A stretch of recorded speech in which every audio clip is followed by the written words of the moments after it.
Hello viewers, welcome to my channel SS electronic solution. आज एक नया कंट्रोलर रिपेयरिंग होने के लिए आया है। एक शॉप से आया हुआ है जहाँ पर कंट्रोलर वो लोग सेल करती है। तो नया कंट्रोलर मार्केट से ख़रीदा था 1 दर्जन 12 पीस। तो उसमें से एक ख़राब निकला है नया कंट्रोलर। तो उसमें दिक्कत क्या है, एक कंट्रोलर ख़राब क्यों निकला है, नया कंट्रोलर चल नहीं रही है। ठीक है, तो इसका हमने मॉसफेट सेक्शन ट्रेस कर लिया है, उसमें कोई प्रॉब्लम नहीं है, फॉल्ट नहीं है। लेकिन इसका जो 5 वोल्ट है वो नहीं बन रही है। ठीक है, तो 5 वोल्ट नहीं बन रही है तो पहले हम चेक करेंगे कहाँ से इसका 5 वोल्ट ड्रॉप हो रही है, कहाँ से इसका फॉल्ट है। तो हम मल्टीमीटर में को 200 की रेंज पे सेट कर लिया है। अब ग्राउंड कर दूंगी और कंट्रोलर की सारे कनेक्शन भी हम कर लिए हैं। ठीक है, इसके बाद हमारा काम अभी ये है कि एमसीबी को उठाना है। तो एमसीबी उठाने के बाद ये देखिए थ्रोटल घुमा रही हूँ, कंट्रोलर चल नहीं रही है। तो आपको दिखा रही हूँ।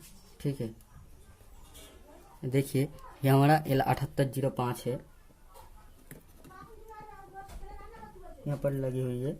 तो यहाँ पर 0.5 वोल्ट बन रही है, 0.5 वोल्ट, 5 वोल्ट नहीं आ रहा। तो सबसे पहले हम टेस्ट करेंगे ये जो हमारा इग्निशन है, यहाँ पर 48 वोल्ट आ रहा है कि नहीं आ रहा। यहाँ पर 48 वोल्ट आ रहा, यहीं से ये वायर घूम के आपको आएगी। यहाँ पर पीसीबी में ये VCC लिखा हुआ है, ये देख सकते हो, ये VCC तो यहीं पर आ रही। यहाँ पर 48 वोल्ट आ रहा, हाँ आ रहा। तो उसके बाद हमें क्या करना है, जो 100 ohms का रेजिस्टेंस लगा हुआ है मोटे, इसका पिन में देखना है। देखिए यहाँ पर 48 वोल्ट नहीं आ रहा, तो यहाँ पर आ रहा, यहाँ पर नहीं आ रहा। तो यहाँ पर 48 वोल्ट नहीं आएगा तो आपका कंट्रोलर चालू नहीं होगा, SMPS सेक्शन चालू नहीं होगा। ये देखिए हमने विजुअली देखा, जो कंपनी वालों ने काम करते हैं बहुत जल्दी, यहाँ पर जो डायोड रहती है M7 का, वो डायोड नहीं लगाया है। तो इस डायोड की इस पॉइंट पे आपको 48 वोल्ट आ रही है, इस पॉइंट पे नहीं आ रही है। तो यहाँ पर हो सकती है, यहाँ पर डायोड लगाने से ये SMPS सेक्शन ओके हो जाएगी। तो सबसे पहले चलिए, मेरे पास एक M7 का डायोड है, वो लगा रही हूँ। अगर आपके पास M7 का डायोड नहीं मिल रही है, ठीक है, आप यहाँ पर IN4007 का डायोड लगा सकते हो, वो काम कर जाएगा। ठीक है, तो सबसे पहले मैं एक डायोड ले लेती हूँ M7 का। तो एक डायोड ले लिया M7 का, और ये डायोड यहाँ पर इंस्टॉल कर दूंगी, क्योंकि कंपनी वालों ने उन लोगों का ये जो पार्ट्स है सब मशीन में इंस्टॉल होती है। ठीक है, मशीन में और थोड़ा मिस्टेक कर जाती है। तो हमने यहाँ पर अभी डायोड लगाना है M7 का असेंबली। हाँ,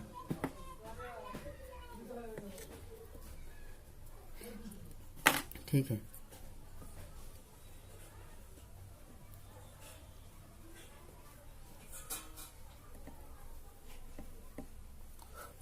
तो अब हम यहाँ पर M7 का डायोड लगा दिया हूँ।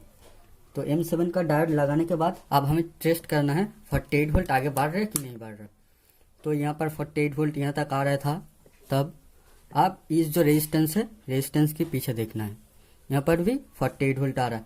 हमारा 14 वोल्ट भी बनना चाहिए। तो देखिए 14 वोल्ट बन रहे कि नहीं बन रहे। तो आप देखिए 14 वोल्ट भी बन रही है और 5 वोल्ट भी बन रही है। इसका मतलब हमारा कंट्रोलर जो है वो चलने के लिए तैयार है।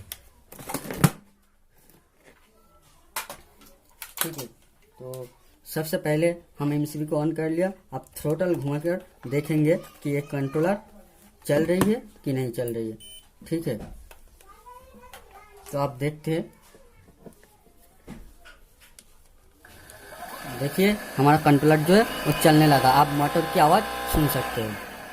तो आपको दिखा रही हूँ अभी कंट्रोलर फिलहाल चल रही है कि नहीं चल रही है। ठीक है, देखिए